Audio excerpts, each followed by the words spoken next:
पहला चरण का मतदान हो चुका है। अगर आप देखेंगे तो 64.66% इलेक्शन कमीशन ऑफ इंडिया ने कहा है कि रिकॉर्ड पोलिंग हुआ है। बिहार के इतिहास में हाल फिलहाल में इतना रिकॉर्ड वोटिंग कभी नहीं हुआ है। जो 10% के आसपास तकरीबन 9 से 10% का जो इंक्रीमेंट है वोटिंग का, ये बहुत ह्यूज है। कि जो 10% का इंक्रीमेंट है क्यों है? अगर आप बिहार का मीडियन एज देखेंगे तो बिहार का मीडियन एज 25 साल है। जो ये 25 साल का बच्चा है वो बच्चा है जिसको आप जेनजी बोलते हैं, जनरेशन जेड। ये 1997 के बाद जो बच्चे पैदा हुए हैं उनको आप जेनजी बोलते हैं। ये वो लड़के हैं जो इंटरनेट युग में पैदा हुए हैं। ये वो बच्चे हैं जिन्होंने लालू का जंगल राज को नहीं देखा है। इन्होंने जंगल राज के बारे में सुना तो है पर इन्होंने जंगल राज को देखा नहीं है। ये वो जनरेशन है जो मीडियन एज 25 साल है पर इसके पास जॉब नहीं है, क्योंकि बिहार में अनएम्प्लॉयमेंट का जो दर है 10.8% है। अगर ये 10% जो इंक्रीमेंट हुआ है तकरीबन वोटर का, ये वो जनजीब ने आकर वोट कर दिया है। तब तो इसने अपने माँ बाप से जंगल राज के बारे में सुन रखा है, और जब इसने जंगल राज के बारे में माँ और बाप से सुन रखा है तो बाय डिफॉल्ट है कि ये महागठबंधन को तो ये वोट नहीं देगा। अगर ये महागठबंधन को वोट नहीं देता है और जो अभी की इनकम्बेंट सरकार है उस सरकार में उसको जॉब नहीं मिला है और वो नाराज है, तो बाय डिफॉल्ट ये है कि ये जन स्वराज को वोट कर रहा है। ये जेनजी जनरेशन नेपाल में तख्ता पलट कर चुका है।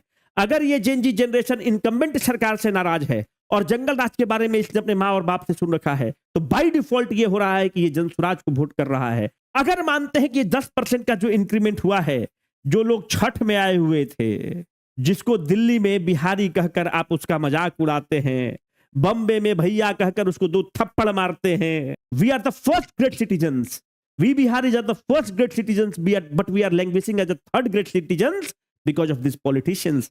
अगर जो पब्लिक छठ में आया है और जो रोज जलील हो रहा था, अगर वो अपना माइंड मेकअप करके अगर वो टिक गया है बिहार में और वोट कर दिया है, तो बाय डिफॉल्ट है कि अगर वो टिका हुआ था छठ में और वोट किया है तो इसका मतलब कि वो जन स्वराज को वोट किया होगा, क्योंकि वो जंगल राज से परेशान था, लालू का जंगल राज से परेशान था, और अभी की जो 20 साल की सरकार है उसकी नाकामियों से परेशान है और दिल्ली और बम्बे में सिक्योरिटी गार्ड का नौकरी कर रहा है बंदूक उठाकर।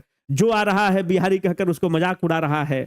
जब आप बिहारी कह के किसी को थर्ड ग्रेड सिटीजन के रूप में आप उसको ट्रीट करते हैं, beat RJD, beat Congress, beat CPI Male, beat Bhajpa, beat JDU, हम लोग जो बिहारी युवक जो दिल्ली में पिटा रहा है, दिल्ली में जलील हो रहा है, बम्बे में जलील हो रहा है, महाराष्ट्र में थप्पड़ खा रहा है, वह तुम नेताओं की नाकामयाबियों के कारण हो रहा है, तुम्हारा पैथेटिक रवैया के कारण हो रहा है, तुम्हारे भुचड़पन और गंवारपन के कारण हम लोग जलील हो रहे हैं। Because we are a first great citizens but we are languaging as a third great citizens in this country because of the failure of you politicians.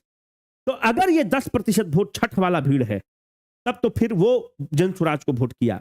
पर साथियों एक चीज तो मानना होगा, प्रशांत किशोर ने इस फाइट को बहुत दिलचस्प बना दिया है, ट्रायंगुलर फाइट बना दिया है। मैं आपको एक सीट बताता हूं शेरघाटी का, आप लिख लीजिए आज वीडियो को कि वो सीट जीत रहा है जन स्वराज। बहुत ऐसा सीट है, आरके मिश्रा दरभंगा से फाइट पे है, पीरपैती का सीट फाइट पर है, परवत्ता का सीट फाइट पर है, समस्तीपुर का सीट फाइट पर है।